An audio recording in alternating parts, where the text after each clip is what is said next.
it's not till the afternoon. Yeah, exactly. Unless it's for something else. Well, that's what might be on.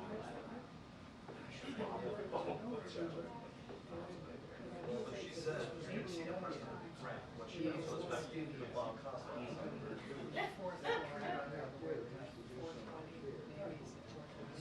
It's like we're sent to the JC.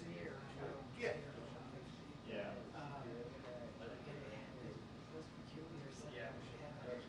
I found a picture of Tom Wilco on the spot in the middle of the North Lawn.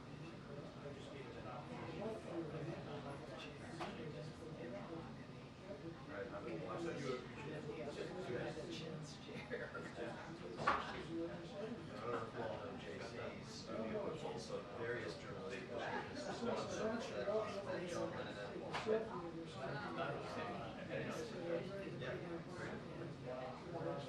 Tell the Wells only story. How old were you when this? This is like 1979, right? I understand that he died in 1980.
And John, less so.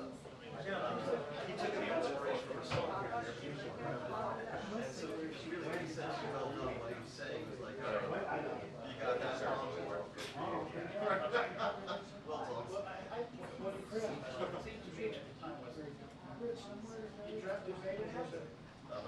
Well done.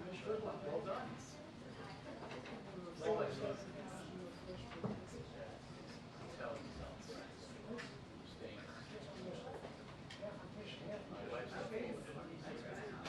Certainly, then this is how many years? Many years. Late 90s or 2000s?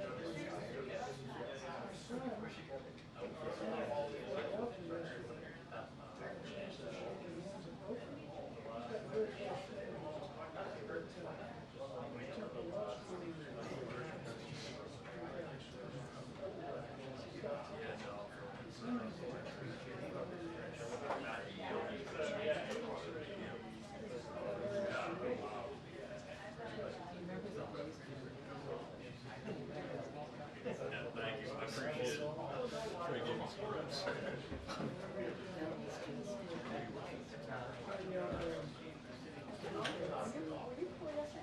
No,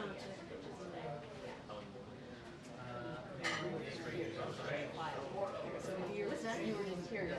Yeah. Yeah.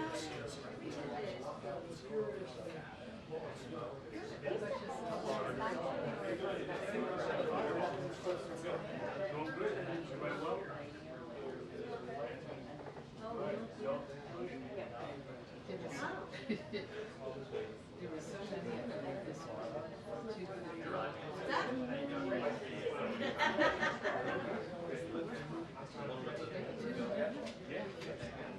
That's good.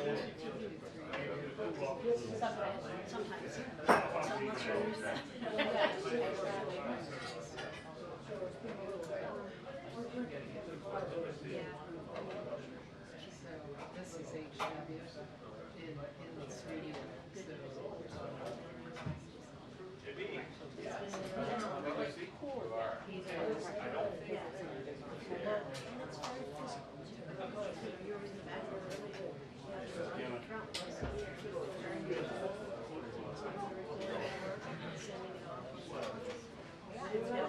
It was like really just, yeah.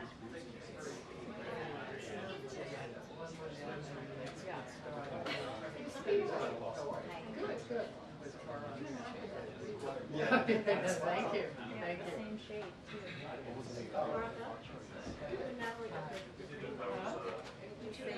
Right.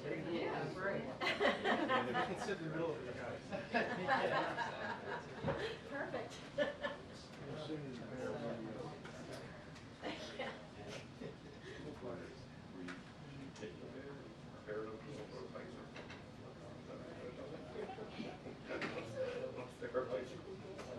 No, you really want to stay.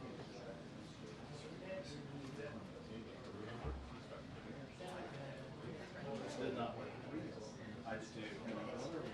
Whoever's going to change their password.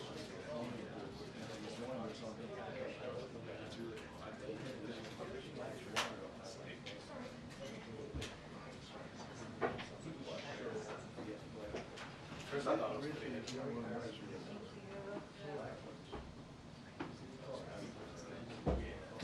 and then somebody wrestled.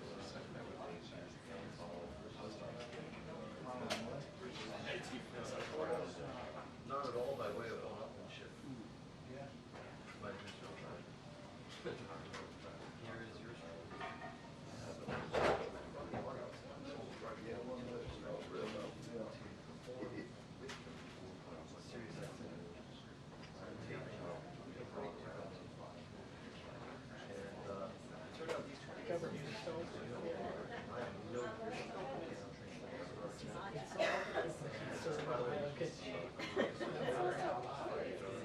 I know, it is cool. Oh, you know the town you really got. But like,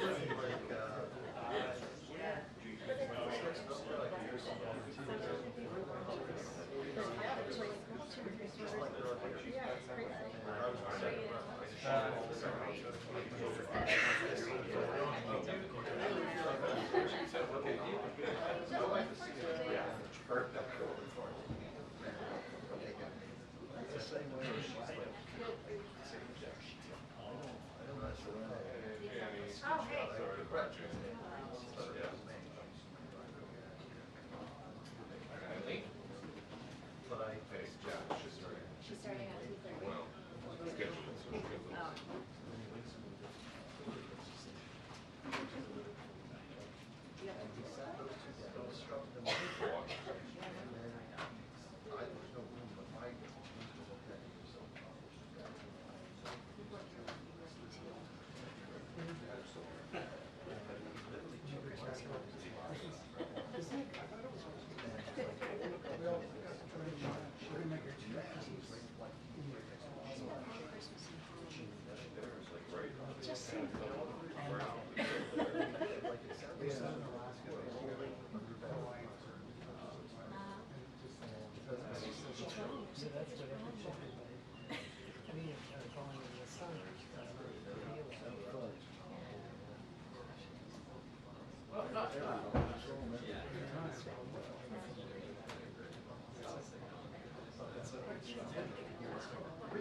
Oh. Well, and it was a view.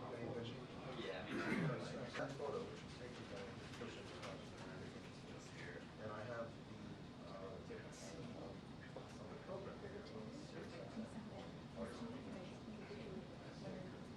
I do. It'll be done out on this for the rest of my life. I'm wondering. How many people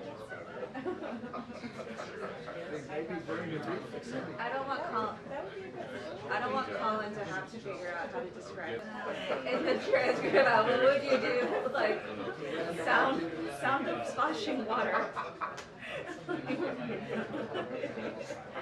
Splashing water in front of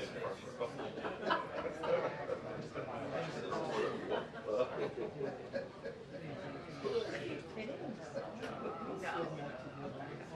I have a 19. First weekend. Yes. This is like when yeah, they get. Do you have a yeah, you have like the one here.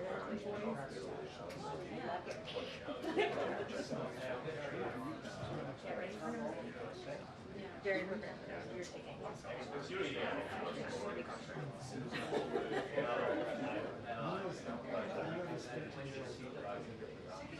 Yeah.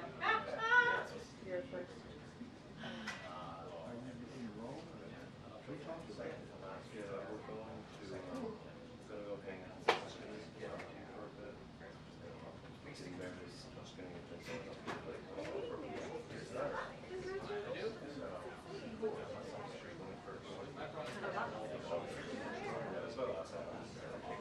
Just oh, okay.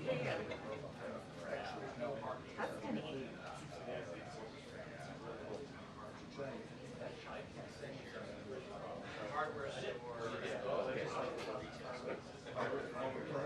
Everything's done.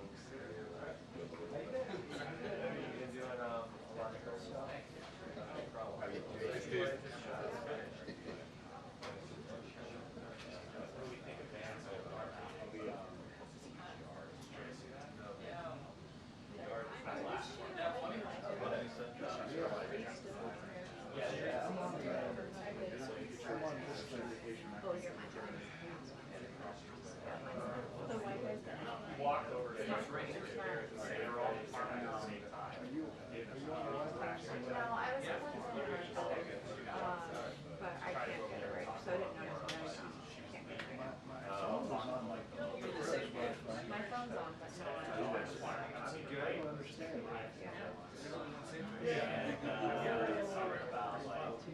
Yeah, no, it's really.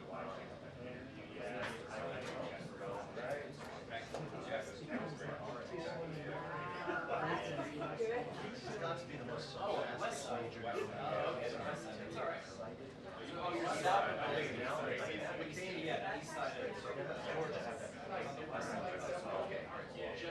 When he says it's gonna be mine, so yeah, a few months.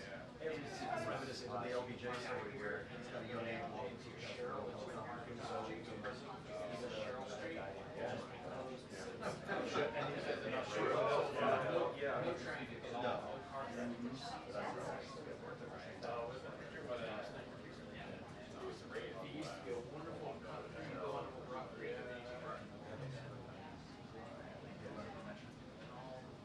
I've heard that he did that meeting with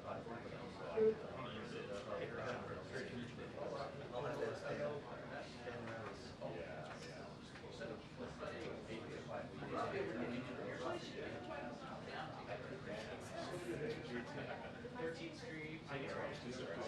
I did one with him today.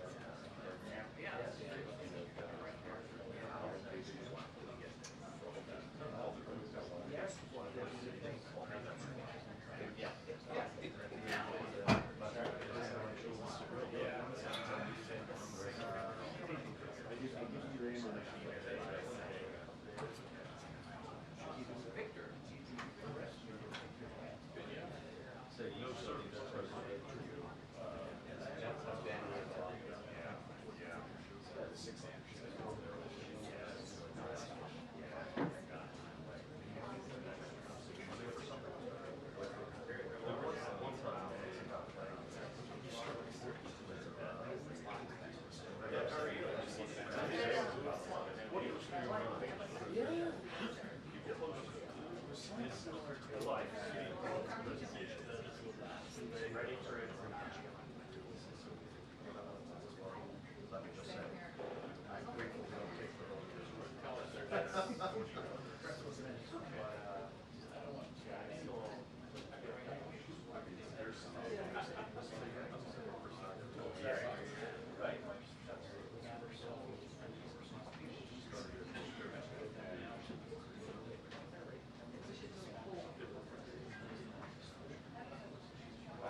That's very small. Yeah, sure.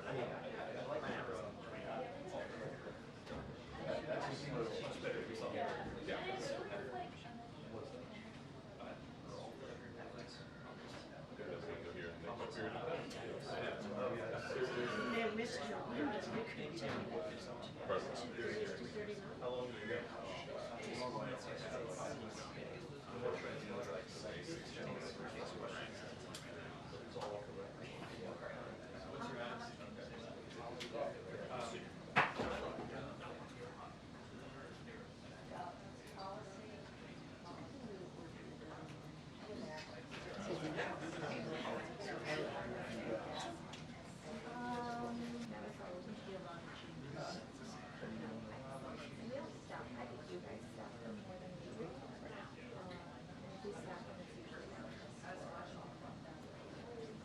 Or if it's far, it's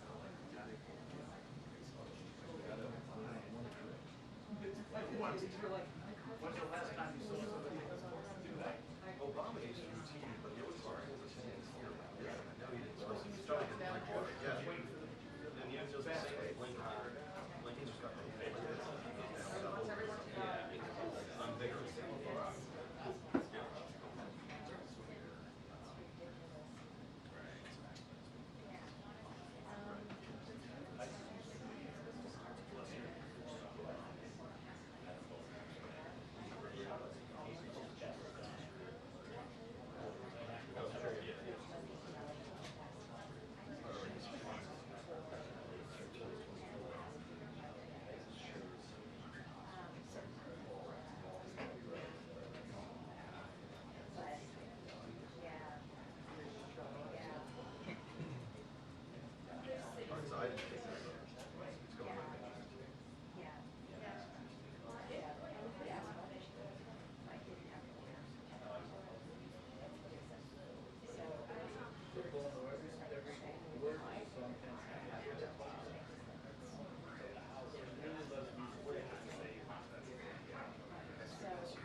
Low-key White House rebuttal to RFK.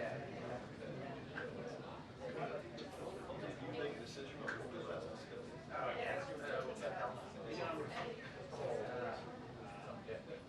It's weird, right? The way it is.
I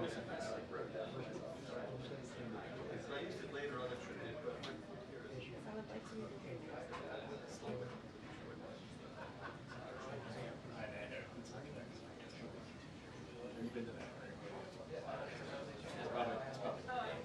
Do you have it? Yeah, yeah. If you go down there once,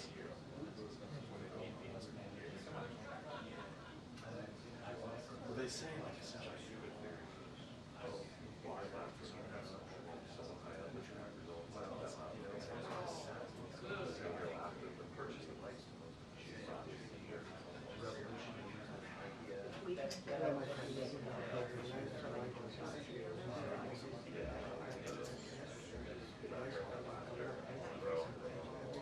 Very. Because there's so much going on here.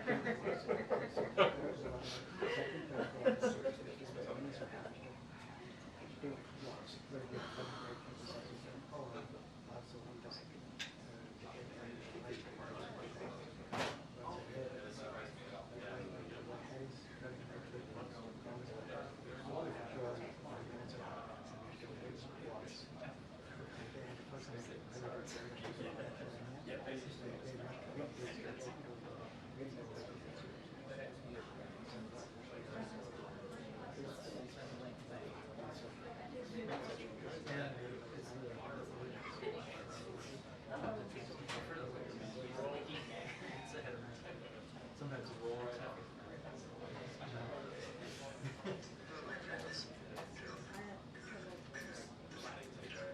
Yeah, my phone has been very bad.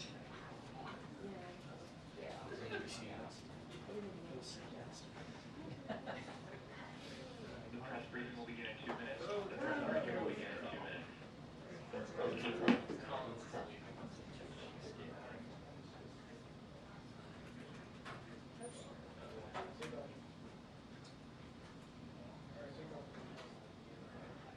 Okay, I'll take off the.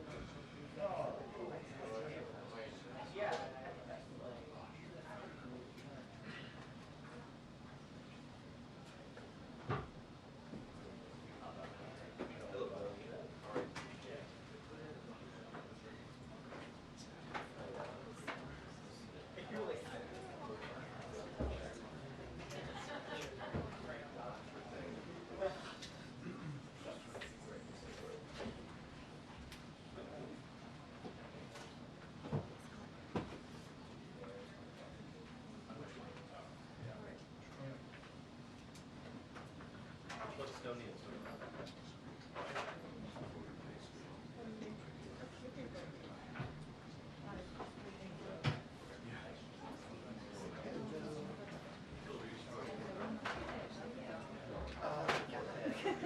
Just asked me if I wanted to share.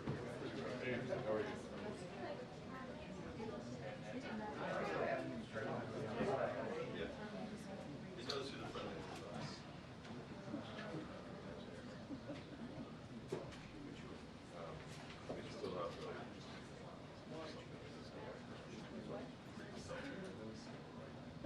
I'm not doing it.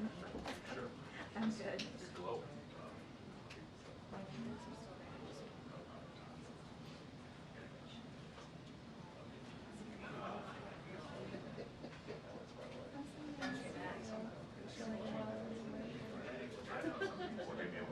Yeah, I think we can call it. Right? Unless there's something else going on.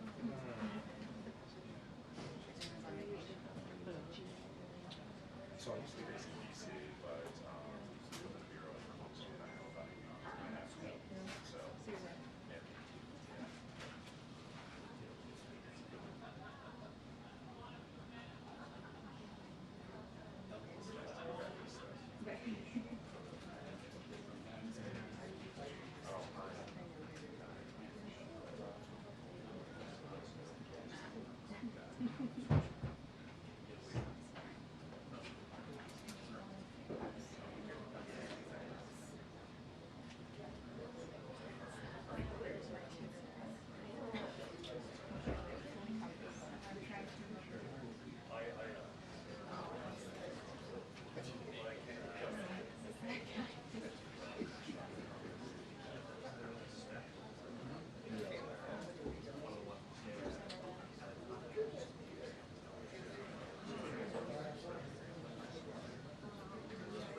right, good afternoon, everybody. Come on. Good afternoon, everybody. Thank you. I was going to say Ouija, but you're not Ouija. Yesterday she said good afternoon. Anyway. And hello and welcome. No, it's 2:46. Not evening. Okay, so we continue to pray for the people of Florida and those along the southeast coast that are being impacted by Tropical Storm Debbie, including those who have tragically lost their lives. The president and his team continue to monitor the storm, and yesterday the president approved an emergency declaration request from Governor of North Carolina, which will provide additional resources to support the state's response efforts. This is in addition to emergency declaration requests the president has already approved from the governors of Florida, South Carolina, and Georgia. The Biden-Harris administration remains in close touch with officials from affected states, and FEMA has over 600 staff in the region to assist as needed. FEMA's National Response Coordination Center here in Washington and their Regional Response Coordination Center in Atlanta remain activated to further support the local response and coordinate federal efforts. Additionally, personnel from the DoD, HHS, U.S. Army Corps of Engineers, and U.S. Coast Guards have deployed and are prepared to support as well. I want to remind people out there that this storm isn't over yet, so we continue to urge everyone in its path to remain cautious, heed the warnings of local officials, and visit ready.gov, again, ready.gov, for tips on how to stay safe. And just a few more things that I want to add here. Today, the president recorded a sit-down interview with Bob Costa for CBS Sunday Morning. The full interview will air this Sunday, August 11th. Tomorrow, the president will call the governor of Hawaii and mayor of Maui County to commemorate the one-year anniversary of the tragic Maui wildfires and those who lost their lives. Highlight the progress that has been made to date and underscore the administration's continued support to ensure the long-term recovery of survivors and impacted communities. And tomorrow afternoon, the president will welcome the Texas Rangers to the White House to celebrate their 2023 World Series championship season. We will keep you posted on additional engagements in the days ahead. Finally, this is great. This is great news. Sungmin, I know this is your last briefing before you head out to maternity leave, so sorry, hopefully I didn't. She's like on her smartphone, but we wanted to congratulate you. This is coming from the press team, all of us. We wanted to congratulate you and wish you well. This is an exciting time, and obviously congratulations to you and your growing family. Anyway, and with that, Two topics, if I may. I like to throw you guys off from time to time. Go ahead. First one on the economy. As you know, the stock market's up today, the U.S. stock market. So I was wondering if the White House thought the sell-off on Monday was just a blip, or if it signaled any sort of broader turmoil in the global economy ahead. So, as you know, we're very mindful when it comes to the stock market. What I will say is, look, and I said this yesterday and I'll say it again today, while there's been some volatility, our economy is indeed resilient. The data shows this. I ticked off the data, as you have heard me say before.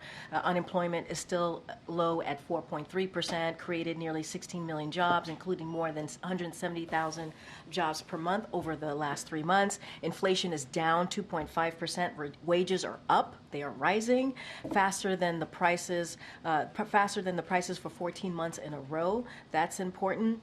And GDP grew 2.8% last quarter, with consumers resilient and business investment up more than 5%. And expectations are for growth to remain solid this quarter. What we are going to continue to do, as people ask what we're focused on for the next 5 months or so, is making sure that we continue to build on those successes for middle-class families, working families, and that is incredibly important. Let's not forget, we got to continue to work on capping prescription drugs. This is something that the president was able to do via the Inflation Reduction Act, where we are now able to negotiate, Medicare is able to negotiate with pharmaceuticals, and we expanded health care. So those are the things that we want to continue to do, rebuilding infrastructure, businesses investing $9 billion in manufacturing and clean energy.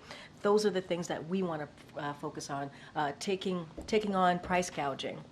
And while Republicans in the House are doing the complete opposite, they want to cut Social Security, which of course would raise costs for American families, and they want to give tax cuts to billionaires and corporations. That is not our focus. That's not what we agree on. And you have seen what we have done the last 3.5 years, and certainly we're going to keep building on that. As it relates to your question, our economic team is going to continue monitoring developments. That's what they do, and keeping the president and the vice president updated. And a follow on the prisoner swap last week, there were some exiled political activists and relatives of political prisoners in Belarus who say the fact that none of the political prisoners there were involved in the swap means they are just not a priority for the West. So can you give us any insight as to why none of the hundreds of the Belarusian political prisoners were not included in the exchange? So let me just say that, and I think Jake has said this very eloquently, Jake Sullivan, our national security advisor, he said it here, he said it multiple times during interviews over the weekend. These are incredibly difficult decisions. These are not easy decisions to make. And, you know, this is a president that values human life, right? That values American citizens. And he has said from the beginning of this administration, and he has shown to get home innocent, wrongfully detained Americans back home to their loved ones, to their families. And you have seen this. I think, as you know, some folks might say, you've seen the receipts in delivering on that. And the work continues. The work continues. His team, the National Security Council, Jake Sullivan and his team, State Department, will continue to do everything that we can to bring home innocent Americans, wrongfully detained Americans. That continues to be a priority for this administration. And I can't speak to every case, but what I can speak to is the commitment from this administration that you have seen over and over and over again. It is not easy. This is not easy. We know what families are going through. We know how they're feeling. We know that they're missing their loved ones. And so we're going to continue to do that work. We're going to continue to do that work. Go ahead, Does Steve. the President feel like it's time for the Federal Reserve to cut interest rates to sort of boost the economy? As you know, we believe that the Federal Reserve have the right and should have their independence.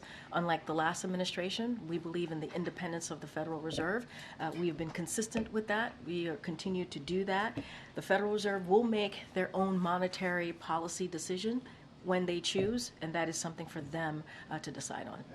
Middle East, the President's been engaged in efforts to de-escalate tensions in the Middle East.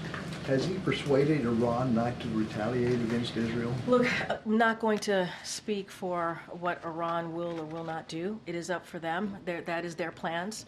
They're going to speak to their plans.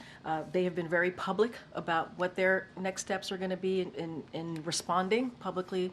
They've been very public about that. What we're going to do, and that's why we've shared the readouts that the President has had with Egypt, with Jordan, with Qatar, is that we're going to continue to have those conversations with our Middle East partners, Middle East leaders, and urge de-escalation. That's what we want to see. We want to see de-escalation, tensions de-escalated in the region, and that's our focus.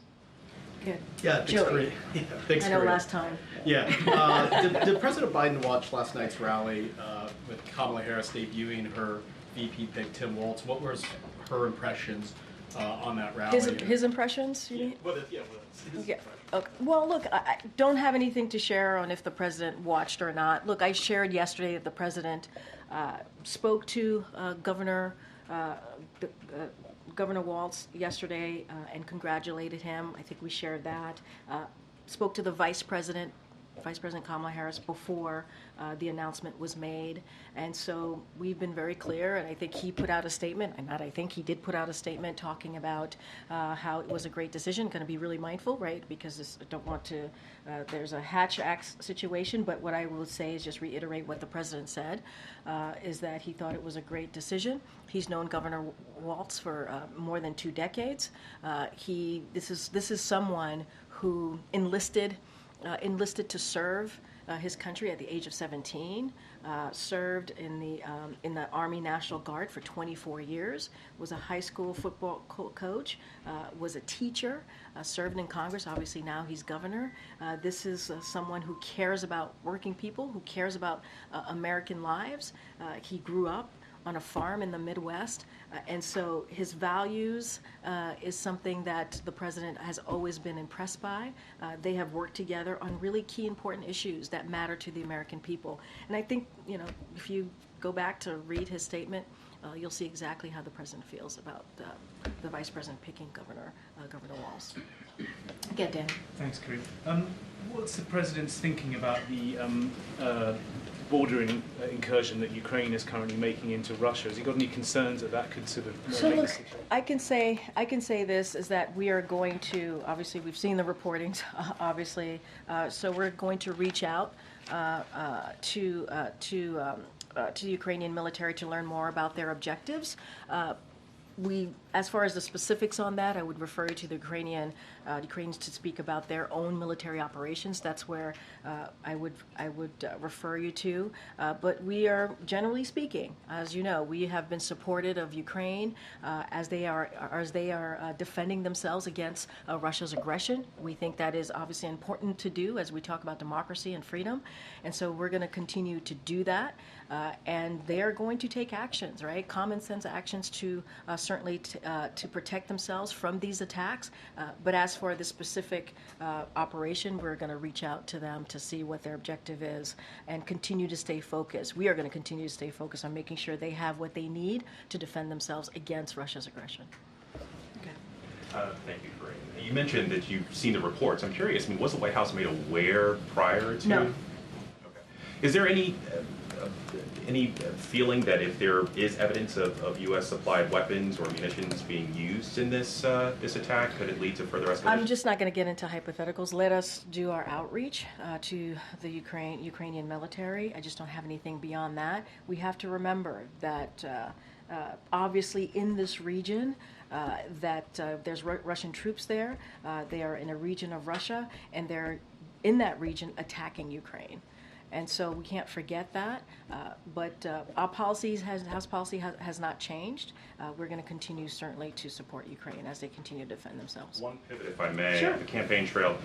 Today, Senator J.D. Vance has accused Governor Walz of stolen valor. Obviously, military service is something that's very deeply personal to the president, given the service of his son.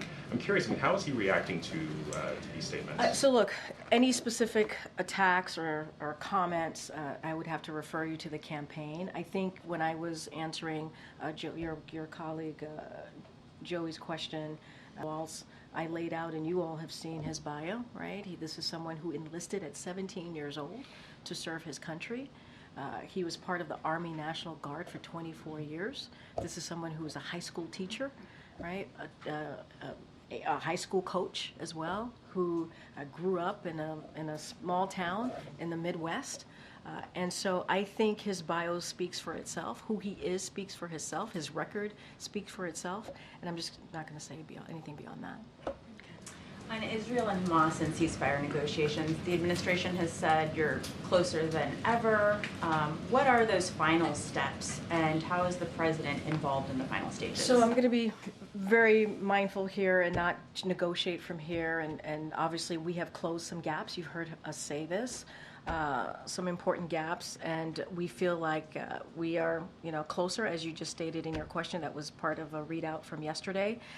Our focus is going to continue to have those diplomatic conversations with Middle East leaders on de-escalation and the tensions there in the region. Obviously, bringing in the ceasefire and hostage release deal to a conclusion. That's our focus. This is something that the president has talked about for some time now, and he and his team are going to continue to work around the clock to get that deal done. I'm not going to negotiate. I'm not going to get to specifics from here. Calls that the president's making today? So no new calls to speak of today, but the president continues to, obviously he has been engaged these past couple of days with Middle East leaders. His team is continuing to engage as well with these diplomatic conversation. What we want to see is a de-escalation in the region. Those are the conversations that we will continue to have. And to your question at the top there is getting the ceasefire deal and this hostage deal to a conclusion. That's going to be our focus. Secondly, if I may, Secretary Austin's decision to overrule the 9/11 plea deal has created some confusion over the legal proceedings. Was it a surprise to President Biden? Was he involved? So this decision was made by Secretary Austin, and so you're going to have to go to the Department of Defense for anything more to share about that step, the step that Secretary Austin took. I will say this: the Secretary wrote in his memo, entry into a plea deal in this sense is a significant decision. And on the huge range of important and complicated issues that the Secretary Austin, the Department of Defense, has to deal with, this is something that certainly they have a huge responsibility.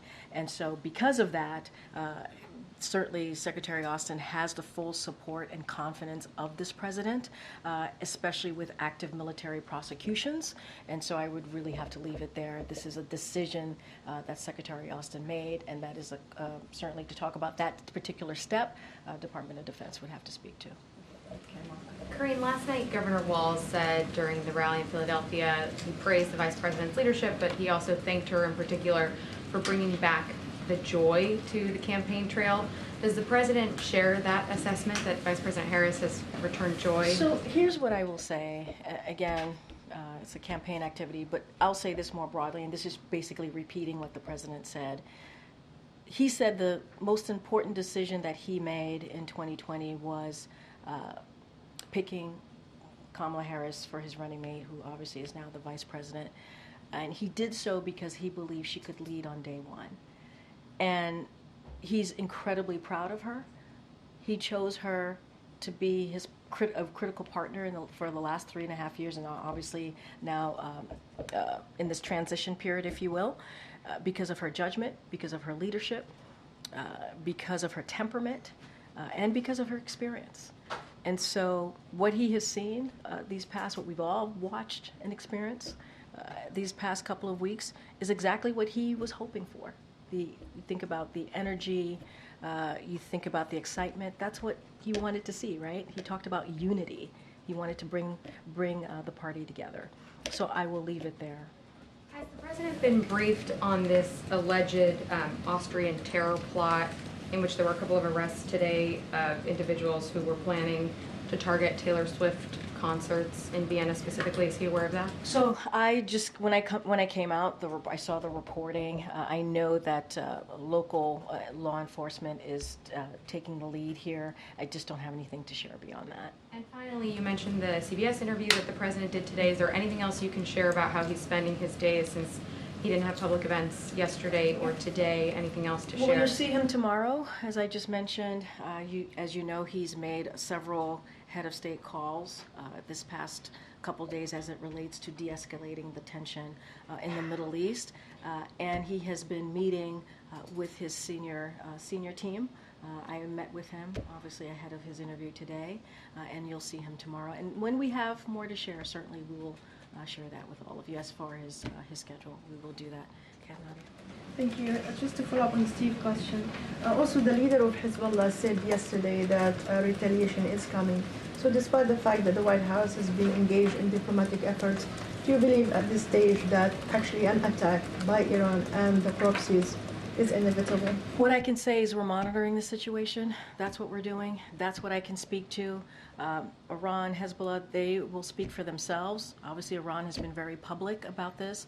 What we will continue to do is have these de-escalation conversation. We want to see a de-escalation in tension. You've seen the readouts. I'm sure you've read the 3 readouts that we've put out this week with the head of states leaders in the Middle East, and that's what NSC and other members of the President's team is going to continue to do. I just don't have anything to share. I don't want to get into, I can't speak for them. I don't want to get into any sort of hypotheticals from here, but our focus is very, very clear. Our focus is de-escalating tensions in the Middle East. That's what we want to continue to do. Quick questions. On the Palestinian issues, there have been documented cases of rape against Palestinian prisoners in Israeli detention. and it's been reported by Israelis, whether it's human rights organizations or others.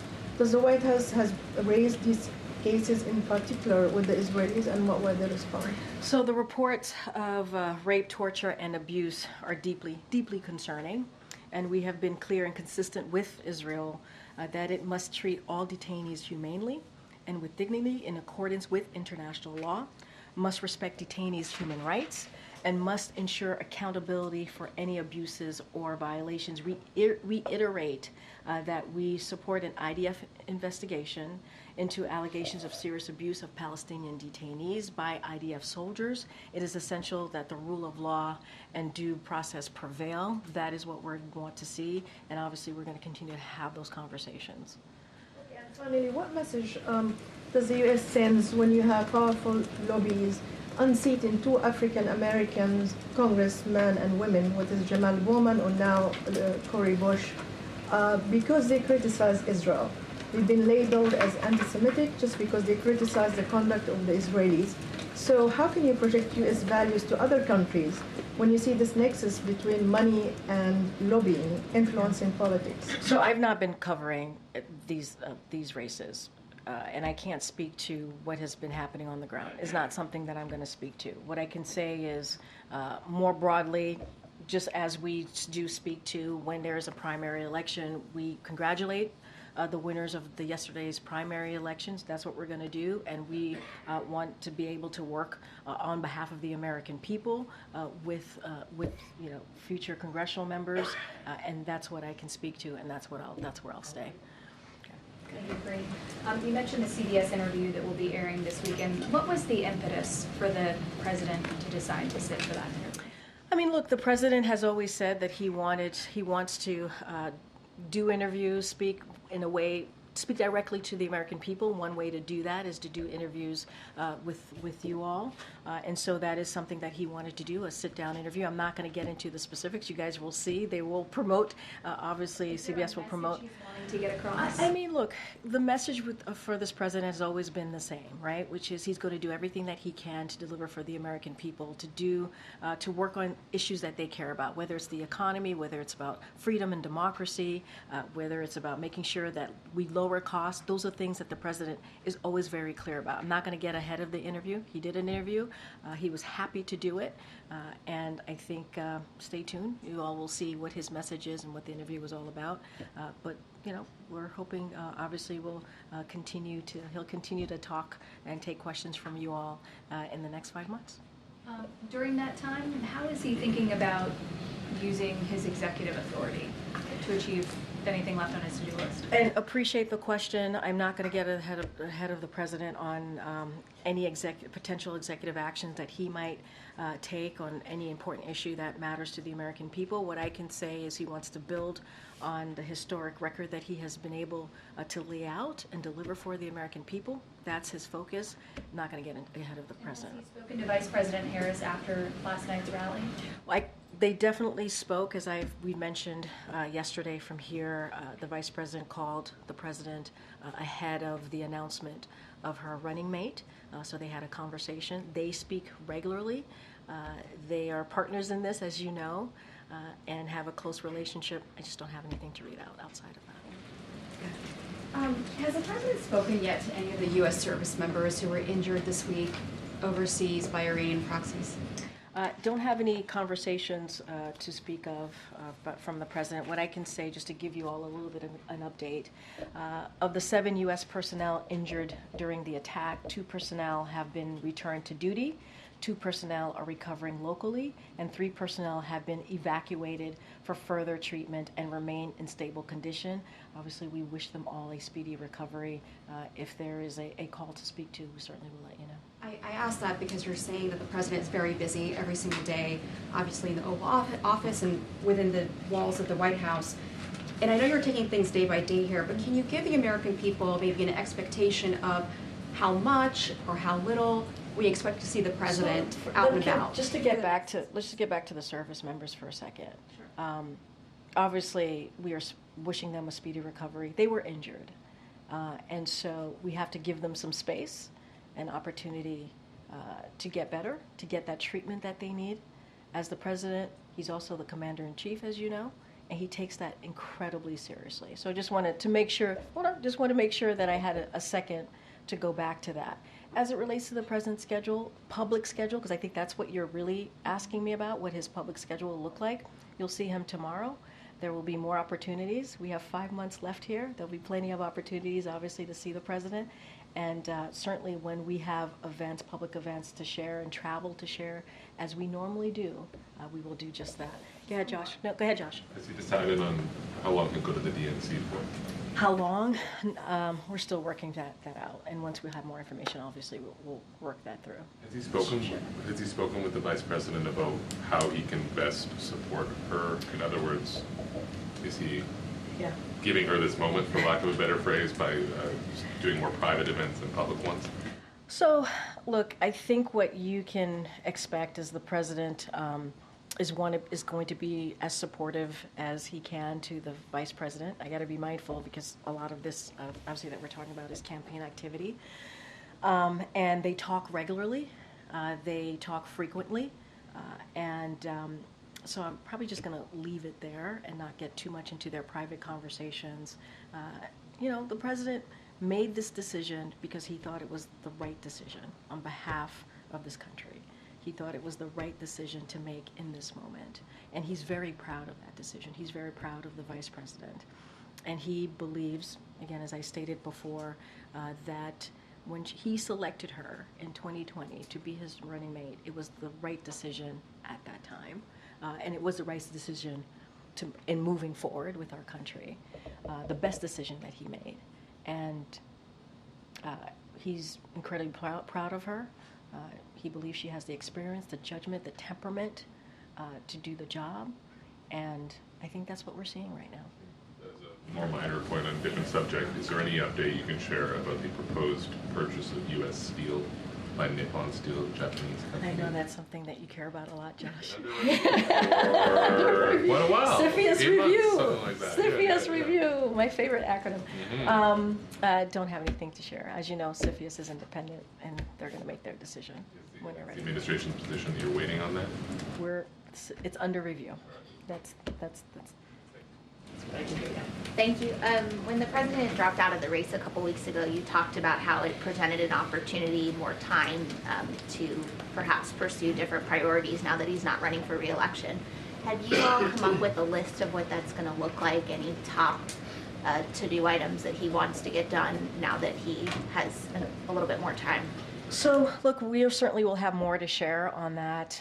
What I can say is that, as you know, and you've heard me talk about this, the president was able to pass some in a bipartisan way and some with only Democrats only, right? If you think about the Inflation Reduction Act, if you think about CHIPS and Science Act, which is done in bipartisan way, obviously, bipartisan infrastructure legislation, the American Rescue Plan. Those are important piece of legislation that has allowed him to build an economy, rebuild an economy that's the strongest, a leading economy that's the strongest in the world, really deal with healthcare, lowering costs for Americans, whether it's healthcare, energy, prescription drugs, you name it. He has been able to do that work. Now there's still a lot of implementation to be done.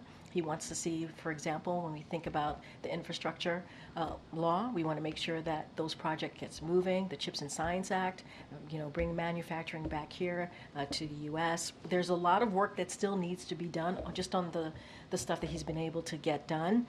As it relates to the next 5 months, lowering costs, building homes that are affordable, and continuing to strengthen the economy. Obviously, we'll have more specifics, more things to speak to in the upcoming, hopefully, weeks. But there's a lot to think about. There's a lot to think about for sure, on how to continue to deliver for the American people. Plan on how you're going to lay that out? Is that going to be Don't have anything to share at this time. I don't have anything to share. Thanks. Tune in. Go ahead, Annie. Thanks so much, Karine. I had two questions. One is about Rahm Emanuel in Japan. He chose not to attend a memorial service in Nagasaki because Israel was not invited. And I'm just curious if that is a sort of broader policy from the White House, or whether that's sort of a one-off, or if there's anything that you could sort of speak to in terms of that whether it's a kind of a larger boycott that the administration is. So, and I appreciate the question. I wasn't tracking this particular matter, so I want to go back and see exactly what occurred. And I know you're laying out what you're reporting here, but want to go back. I don't want to talk about a change of policy or anything like that without talking to the team. Okay, and then just one other one. Former House Speaker Nancy Pelosi, in a recent interview, said that the president decided not to run again, in part because of, well, entirely, I suppose, because of a lack of, quote, stamina to serve for another 4 years, unquote. And I wonder if you could comment about that. Is that your sense of why he chose not to serve? I'm not sure where the disconnect might be between the speaker and the president. I know that they're, as you said yesterday, very close. Yeah, I mean, look, he respects, again, his good friend, Speaker Pelosi, former Speaker Pelosi. What I can say is, speaking for the president and knowing what the president, his decision, it wasn't certainly not because of that. It wasn't because of lack of stamina. It was, as I just stated multiple times, unity, bringing the country together. That's what he wanted to do. It wasn't about him. This was about country first. That's what the president, that's how he has basically moved forward with his career this past 50 plus years, and that was his decision, passing along the torch. This is stuff that he said in the Oval Address, in the letter, in statements that you have seen from him, and he's been very, very clear from his perspective as to why he wanted to make that decision, but it certainly was not about stamina. He believed that he could have continued to do this job another 4 years. That's why he decided to run for re-election. But I would let the speaker speak for herself. I'm speaking for the president and what I know. Karine? Here. Go ahead, Karen. Yes, Karine. It's my understanding that the Domestic Policy Council had a meeting on Monday with advocates on the topics of establishing a U.S. Commission on Reparations and U.S. Commission on Truth, Racial Healing, and Transformation. I know I asked about this topic last week, but is there anything the White House can share about this meeting? And then also separately, I spoke to one of those advocates who expressed that many of them are just really frustrated with the lack of progress and urgency that they feel is not being happening on this particular topic, especially because some of their biggest champions in Congress will no longer be in Congress, including the death of Congresswoman Sheila Jackson Lee and the defeats of Cori Bush, Jamal Bowman, and Barbara Lee will also not be in Congress. Does the White House understand, or what is their response to that frustration? Look, I'm not going to read out any private meetings from here, and that's something that we do. So not going to do that. But we do believe that Congress has the power to study reparations. We've talked about this multiple times in here. That is our belief. And continuing and seeing reparations and the continuing impact, obviously, of slavery, in addition to supporting an effort in Congress to study reparations. President Biden is actively delivering for the Black Americans, for the Black community, throughout the 3.5 years of his administration. As I talk about these different pieces of legislation that we've been able to get through, equity has always been at the center of that, making sure we don't forget any communities that are normally left behind. And so we want to make sure that our commitment continues to be the advancement of racial equity. That's what we want to see, support for undeserved communities. Make sure, again, as some communities have been left out, we don't want to see that. We want to see, for example, an economy that's built from the bottom up, middle out. And we have seen some historic wealth gains for the Black community. That's because of the actions that this administration has taken. And we're going to continue to do that. We're going to continue anything that we're moving forward on. We want to make sure that not just Black American community, but also all communities, we want to make sure that we deliver and don't leave anybody behind. But the study of reparations, we believe, and will continue to say this, is something for Congress to do. Good, sir. Thank you. A China question. So the Chinese government website has added a new section on Taiwan independence punishment that encourages people to report Taiwan independent supporters. Some are calling it witch hunt. Does the administration agree? I mean, look, our policy has not changed. It will continue to be that, the one China policy. You've heard us say this many times. I can't speak to this new development that you just laid out, but our policy has not changed. We will continue to be consistent from here. Okay, Great. Pedro. Thank Yeah. you. The new Title IX went into effect last Thursday. As you know, it's faced lots of lawsuits. Many governors say they're not going to even follow it. So there's that angle of it. But critics say the new Title IX hurts women and girls. For starters, they say it will destroy women's sports by allowing biological men to compete directly against women in sports. Does the president share that concern? So let me just say, so there's still ongoing litigation, so I would have to refer you to DOJ, but more broadly, every student deserves the right to feel safe. Every student deserves the right to feel safe in schools. That's what the rule is all about, strengthening and restoring vital protections that the previous administration took away. And ending violence against women and girls has been a priority not just for this president as president, but certainly during his Senate years, throughout his career. And that is something that he's has been always very focused on. This is an important step in ongoing work to end campus sexual assault. That's what we want to see. And I cannot speak any further to the litigation. I'm not going to get ahead of any of that, so I'm just going to leave it there. How do you address the concerns that the new regulations, the new Title IX rewrite, will allow men, biological men, into women's locker rooms? Look, I want to be, again, really careful here. It's an ongoing litigation. I'm not going to say anything beyond that. Does the president have any concerns about this? Is he going to pull it? Is he going to pull the Title IX? It's an ongoing litigation through DOJ. I'm just not going to say beyond it. Go ahead. Hey, great. Follow up on Cori Bush. She gave a speech last night after the results came in, and she said to AIPAC, who spent heavily against her, "I'm coming to tear your kingdom down." Does the president have an opinion on that statement? So, look, the president has always been very clear, and very recently after the assassination attempt of the last president, about lowering rhetoric, right? Lowering political rhetoric, and the importance of doing that. It is important that we be very mindful of what we say. This kind of rhetoric is inflammatory and divisive and incredibly unhelpful. Look, we're going to continue to condemn any type of political rhetoric in that way, in that vein. And so it is important to be mindful in what we say and how we say it. But we cannot have this type of inflammatory, divisive language in our political discourse. Not now, not ever. And quickly on the VP decision, you said a couple times that he spoke to the vice president about her decision. I don't expect you to say what he counseled on, but did he give her advice? I appreciate that, thank you. But did he say who he thought she ought to name as her vice president? So what I can say is, and he said this himself, that he had talked to her, I think like over a week ago when he was asked about this particular VP decision. The vice president sought the president's advice, and you know, she certainly the vice president welcomed his advice. I just don't have anything beyond that, but let's not forget they're critical partners, they're strong partners in this throughout the past 3.5 years on important different issues that matter to the American people. So not just this pick, but obviously throughout this past 3.5 years. But she sought his advice, he offered the advice, she welcomed the advice, and I'll just leave it there. I know I gotta wrap up. Go ahead, John.